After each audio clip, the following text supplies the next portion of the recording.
Çavên telîke meze dike, hîna vûdin pîrşa dike. Evîn aşîtî parve dike, selo cana rêve dike. Kîzû xote Kurdistan ve heyrane selo can. Li ber zindanê dikin dîlan, hêvî didin tevî gelan. Çavên te reşvek zeytûna,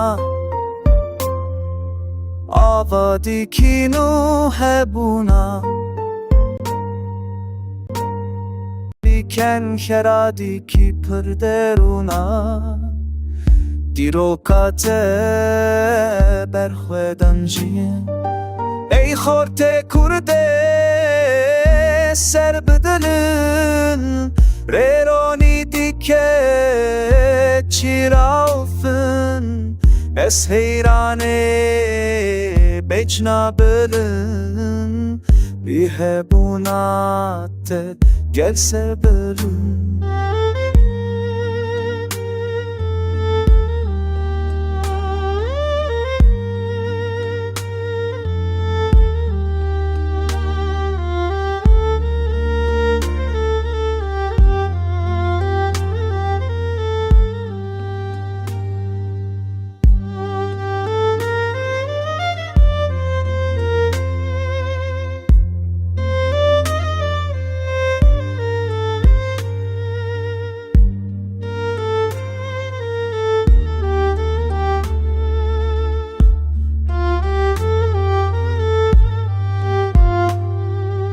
Tu parêzerê tev mirova, tirsa te ket dilê hova.